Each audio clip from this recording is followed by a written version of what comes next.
பல்வேறு காரணங்களால் மனிதத்தை தொலைத்துக் கொண்டிருக்கிறோம். ஒருவருக்கொருவர் பேசுவதை தவிர்க்கிறோம். நானும் இன்ட்ரோவர்ட் தான் என்று, நானும் ரவுடி தான் என்பது போல ஒரு முகமுடியை அணிந்து கொள்கிறோம்.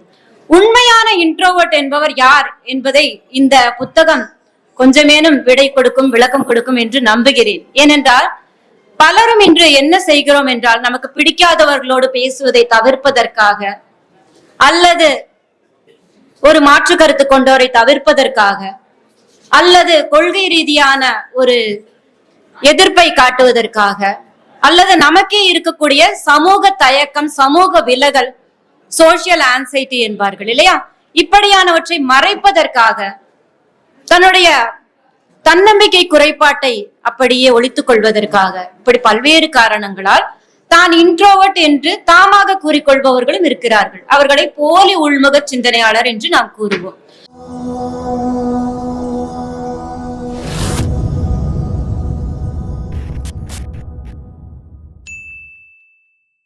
அடிப்படையில் நாம் மதம் சார்ந்தும், இனம் சார்ந்தும், மொழி சார்ந்தும், கொள்கைகள் சார்ந்தும், அரசியல் சார்ந்தும் பிளவுபட்டு கிடக்கிறோம். மாற்று கருத்து கொண்டோரை எப்படி இணக்கமாக அணுகுவது என்பதற்கான புரிதல் இல்லை. வீட்டிலேயே நமக்கு பிடித்த உணவுதான் குழந்தைக்கும் பிடிக்க வேண்டும் என்று நினைக்கிறோம்.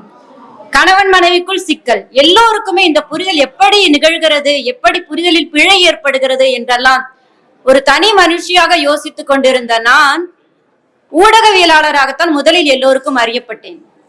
அந்த ஊடகவியலாளராகவே நான் தொடர்ந்து பணிபுரிந்து கொண்டு இருந்தேன் என்றால் இன்று இங்கே இந்த நானும் இன்ட்ரோவர்ட் தான் நூலை எழுதியிருக்க மாட்டேன், நின்று இருக்க மாட்டேன்.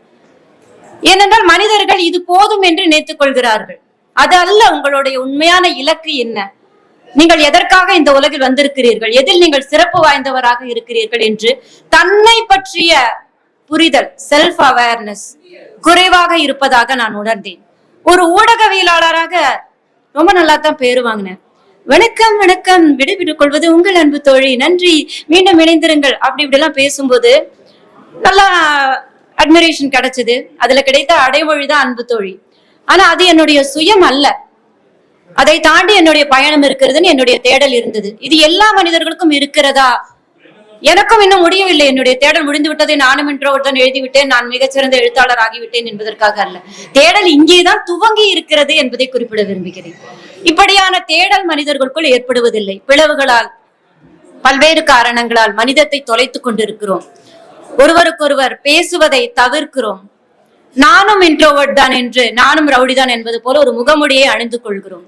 உண்மையான இன்ட்ரோவர்ட் என்பவர் யார் என்பதை இந்த புத்தகம் கொஞ்சமேனும் விடை கொடுக்கும், விளக்கம் கொடுக்கும் என்று நம்புகிறேன். ஏனென்றால் பலரும் இன்று என்ன செய்கிறோம் என்றால், நமக்கு பிடிக்காதவர்களோடு பேசுவதை தவிர்ப்பதற்காக அல்லது ஒரு மாற்று கருத்து கொண்டவரை தவிர்ப்பதற்காக அல்லது கொள்கை ரீதியான ஒரு எதிர்ப்பை காட்டுவதற்காக அல்லது நமக்கே இருக்கக்கூடிய சமூக தயக்கம், சமூக விலகல், சோசியல் ஆன்சைட்டி என்பார்கள் இல்லையா, இப்படியானவற்றை மறைப்பதற்காக தன்னுடைய தன்னம்பிக்கை குறைபாட்டை அப்படியே ஒழித்துக் கொள்வதற்காக, இப்படி பல்வேறு காரணங்களால் தான் இன்ட்ரோவர்ட் என்று தாமாக கூறிக்கொள்பவர்களும் இருக்கிறார்கள். அவர்களை போலி உள்முக சிந்தனையாளர் என்று நாம் கூறுவோம்.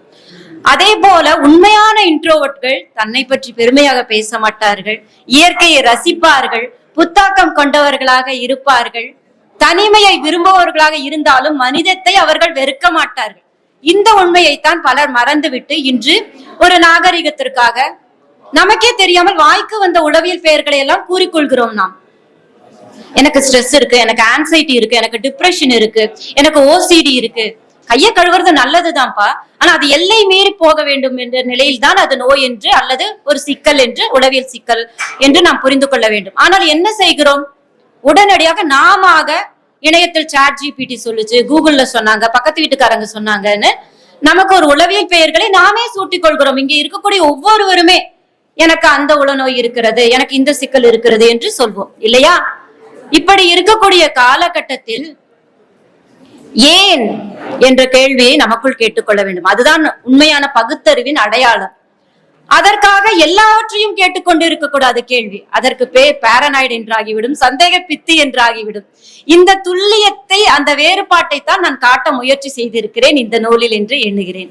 இந்த நூல் குறித்து உரையாற்றிய திரு ரமேஷ்குமார் அவர்கள், முனைவர் ரமேஷ்குமார் அவர்களையும் நான் இன்றுதான் முதலில் சந்திக்கிறேன் நேரில். பெரிய பழக்கம் கிடையாது. நமக்கெல்லாம் அறிந்த நாடக ஆசிரியர், எழுத்தாளர் ரவிச்சந்திரன் அவர்கள் தான் எனக்கு அரவிந்தன் ஐயா அவர்கள் தான் அறிமுகப்படுத்தினார்கள். அவர்களுக்கு இந்த மேடையில் நான் நன்றி சொல்ல விரும்புகிறேன். நிச்சயமாக அப்பா அவர்கள் இன்று நம்மோடு இப்போ இன்று வர முடியவில்லை என்று வருத்தத்தையும் தெரிவித்து அவர் வாழ்த்து அனுப்பி இருக்கிறார். அவர் இவரை பற்றி கூறிய போது எனக்கு அறிமுகமே இல்லாமல் நான் அழைத்தேன். அப்போது அவர் என்னை வரவேற்று இந்த நூல் குறித்து பேசியது எனக்கு மிகவும் வியப்பு அளிக்கிறது. ஒவ்வொரு தலைப்பையும் ஆழமாக வாசித்திருக்கிறார். அதை தாண்டி நான் அவர் கண்டிப்பா குறிப்பிட மாட்டாருன்னு நினைச்சேன். ஏன்னா நிறைய படிச்சிருக்காரு, முனைவர், மொழிபெயர்ப்பாளர். அப்படிங்கும்போது அவர் அப்படியே டெக்னிக்கலா போயிடுவாரு. சயின்டிபிக்கா என்னென்ன ஸ்கிசோஃபெரனிய பத்தி சொல்லியிருக்கோம், அதுக்கு பிறகு பைபோலார் பத்தி சொல்லியிருக்கோம், நிறைய உளவியல் நோய்கள், சிக்கல்கள், எதெல்லாம் நோய் கிடையாது, எதெல்லாம் நோயின் ஆரம்ப குறிகள், அதற்கு என்ன செய்ய வேண்டும் விளக்கமா எழுதியிருக்கோம். சார் கண்டிப்பா சயின்டிபிக்கா தான் அவர் அப்ரோச் பண்ணுவாருன்னு நினைச்சேன். ஆனா அவர் குறிப்பிட்டு சொன்ன ஒரு விஷயம் நான் சிரம் தாழ்ந்து நன்றி சொல்ல விரும்புறேன் சார். என்ன அப்படின்னா, திரைப்படங்களில் இருந்து நான் எடுத்துக்காட்டிய உதாரணங்களை அவர் சொன்னார் பாத்தீங்களா. ஏன்னா திரை வாழ்வியலோடு நம்ம எல்லாம் கலந்துட்டோம் இல்லையா.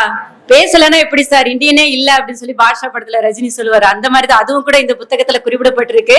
இந்த மாதிரி திரை உளவியல்கள் நம்ம பக்கத்துல இருக்கக்கூடிய பேசுறவங்க இதெல்லாம் நம்ம ரெஃபரன்ஸா எடுத்துக்கிறோம், நம்ம வாழ்க்கைக்கு ஒரு மாதிரியாக எடுத்துக்கிறோம். அந்த புரிதலை ஏற்பட வேண்டும். ஏனென்றால் அறிவியல் சார்ந்த உண்மைகள் கொடுக்கப்பட்டிருக்குதுல, அது கடினமாகி விடக்கூடாது. வாசகர்களுக்கு படிக்கும் போது ரொம்ப டெக்னிக்கலா இருக்கக்கூடாது. அவர்களை போய் சேர வேண்டும் என்றால் எளிய திரைப்பட உதாரணங்களையும் வாழ்வியல் சம்பவங்களையும் குறிப்பிட வேண்டும் என்று அந்த முனைப்பை நான் எடுத்தேன். அதை அற்புதமாக அவர் கவனித்து சுட்டிக்காட்டியமைக்கும், ஒவ்வொரு தலைப்பு குறித்தும் விரிவாக பேசியமைக்கும் என்னுடைய நெஞ்சார்ந்த நன்றிகளை மீண்டும் தெரிவித்துக் கொள்கிறேன். அதே போல வரவேற்புரை நிகழ்த்திய ஆனந்தன் தோழர் அவர்களுடைய நூலும் வெளியாக இருக்கிறது இல்லையா தோழர்?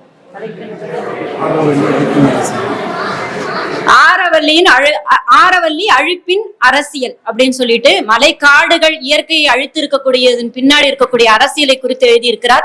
தொடர்ந்து சமூக சீர்கேடுகளை துணிச்சலாக சுட்டி காட்டி அவர் எழுதி கொண்டே இருக்கக்கூடிய ஒருவர். அவருடைய நூலையும் நீங்க கண்டிப்பா வாசிக்கணும். அவருடைய நூல் வெளியீட்டுக்கு வரணும்ன்றதை இப்ப நான் வேண்டிக்கிறேன். நீங்க வந்ததுக்கு ரொம்ப நன்றி தோழர். தலைமையேற்ற நம்முடைய கரீம் தோழர் ஆகட்டும், வரவேற்புரை நிகழ்த்திய ஆனந்தன் தோழர், சிறப்புரை ஆற்றிய ஜெயா மகேஷ் அவர்கள் நாங்க அந்த புள்ளியில தான் சந்திச்சோம். EQ IQ நம்ம அறிவு சார்ந்து இயங்க வேண்டும் என்று கூறுகிறோம். ஆனால் அந்த அறிவு சார்ந்து இயங்கும் பொழுது எமோஷனல் இன்டெலிஜென்ஸ் என்று சொல்லக்கூடிய EQ-வை தொலைத்து விடக்கூடாது, மனிதத்தை தொலைத்து விடக்கூடாது, இரண்டையும் சமநிலையில் வைத்துக் கொண்டு செல்ல வேண்டும் என்பதுதான் இந்த நூலின் அடிப்படை சாராம்சமாக இருக்கிறது என்பதையும் மீண்டும் ஒரு முறை கூறிக்கொண்டு, அதை நினைவூட்டி அற்புதமாக சொன்ன ஜெயா மகேஷ் அவர்களுக்கு, சிறப்பு விருந்தினர் டாக்டர் அவர்களுக்கு என்னுடைய நெஞ்சார்ந்த நன்றிகள். மேலும் நூலை பெற்றுக்கொள்ள யாரை அழைக்கலாம் என்று பல யோசனைகள் வந்தன. நம்ம எப்பவுமே கூட இருக்கவங்களை கண்டுக்க மாட்டோம்.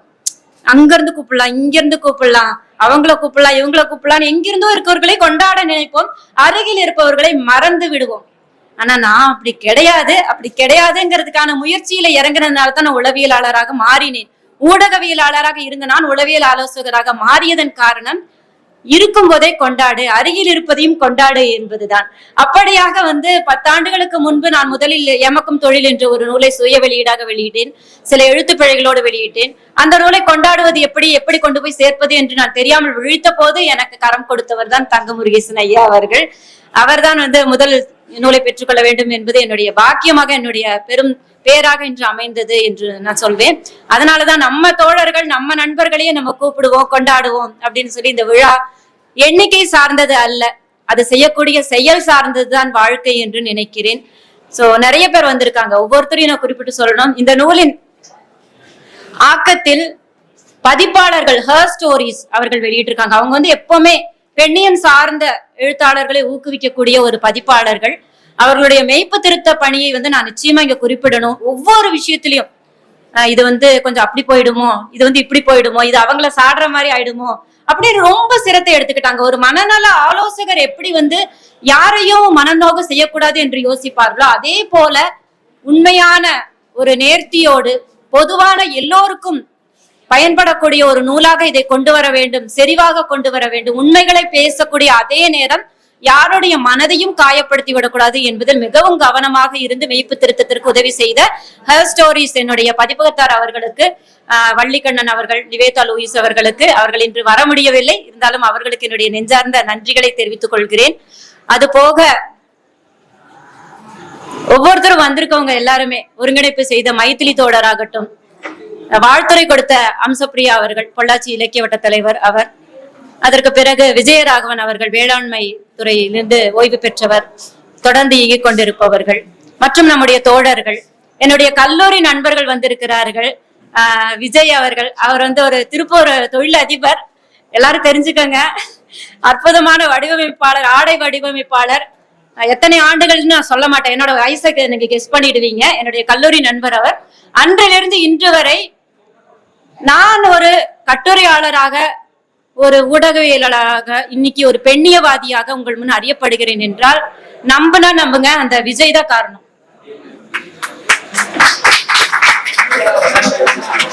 எப்படின்னு ஒரு சின்ன சம்பவம் சொல்ற கேளுங்க.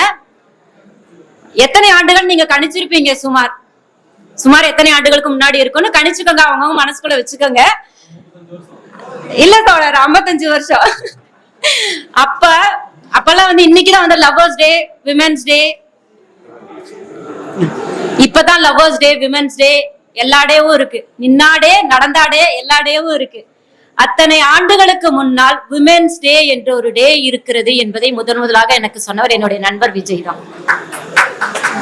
ஒவ்வொரு விமென்ஸ் டேக்கும் நான் கல்லூரி படிக்கும் போதும், கல்லூரி படிச்சதுக்கு அப்புறமும் இப்ப வரைக்கும் விமென்ஸ் டே அன்னைக்கு எனக்கு ஒரு கிஃப்ட் வரும். நவீன நாகரிக டிஷர்ட்ஸ் தான் வரும், சாரி எல்லாம் வராது. அதை நான் அணிந்து கொள்ள வேண்டும். ஒரு அற்புதமான பெண்ணாக, அவருடைய அம்மாவும் ஒரு அற்புதமான ஒரு பெண்ணியவாதி, ஆளுமை. எனவேதான் அவர் ஒரு நல்ல ஒரு ஆளுமையான ஒரு பெண் வளர்க்கக்கூடிய ஒரு ஆண்மகன் எப்படி பிற பெண்களை மதிப்பான் என்பதை நான் உணர்ந்தேன். சோ அன்னைக்கு அங்க துவங்கின அந்த புள்ளி விமென்ஸ் டேக்கு எப்பவுமே ஜெயா நீ தான் பெஸ்ட் விமென் அப்படின்னு ஒவ்வொரு விமென்ஸ் டேக்கும் என்ன விஷ் பண்ணுவாரு விஜய். விஜய் மட்டும் இல்ல, கூட வந்திருக்கக்கூடிய நண்பர் சத்யபிரகாஷ், அதற்கு பிறகு செந்தில் வந்திருக்காங்க, சாம்வேல் வந்திருக்காங்க. என்னுடைய ஒவ்வொரு அசைவிலும் வாழ்த்தி கொண்டு இருக்கக்கூடிய முத்தையா தோழர், செங்குட்டுவன் தோழர், பிறகு காளி தோழர், எல்லாருமே எனக்கு நிறைய பங்களிப்பு செஞ்சிருக்கீங்க. ஒவ்வொருத்தரையும் குறிப்பிட்டு நன்றி சொல்லணும்னா இன்னைக்கு முடிஞ்சிடும் நேரம். ஏன்னா அடுத்த விழா ஆயத்த ஏற்பாடுகள் போய்கொண்டு இருக்கிறது. என்னுடைய தோழி வந்திருக்காங்க, கவிதா தோழி, அவங்களும் ரொம்ப உதவியா இருக்காங்க. இந்த புத்தகத்தின் பின்னட்டையை எனக்கு சிறப்பாக ஏற்படுத்தி கொடுத்த யாழினி தோழர், அவங்க கண்டிப்பா குறிப்பிடணும். உங்களுடைய பலத்த கரவொலி வேணும். நான் பதிப்பாளர்களுக்கு 5 புகைப்படங்கள் அனுப்பினேன். அவங்க 5ல இதைதான் தேர்ந்தெடுத்தாங்க. யாழினி அற்புதமான புகைப்பட கலைஞர், அவங்க எடுத்த அந்த புகைப்படத்தை தான் அவங்க தேர்ந்தெடுத்தாங்க, நல்லா இருக்குன்னு சொல்லிட்டு. சோ மீண்டும் ஒரு முறை இந்த விழாவுக்கு நானும் இன்ட்ரோவர்ட் தான். நாம உளவியல் சார்ந்த விடயங்களை பேச வேண்டும், புரிதல்களை ஏற்படுத்திக் கொள்ள வேண்டும் என்பதை நோக்கி நகர்வதற்காக ஒரு முன்னெடுப்பாக நான் செய்த இந்த முயற்சியை ஆதரிக்க வந்திருக்கக்கூடிய அனைவருக்கும் மீண்டும் ஒரு முறை என் நன்றிகளை நான் கூறிக்கொள்கிறேன். வாய்ப்பு இருந்தால் நூல் இங்கு விற்பனைக்கு இருக்கிறது, வாங்கி உங்களுடைய கருத்துக்களை பகிருங்கள். உளவியல் ஆலோசகர் என்பதால் என்னிடம் மாற்று கருத்து தெரிவிக்க வேண்டாம் என்பதில்லை.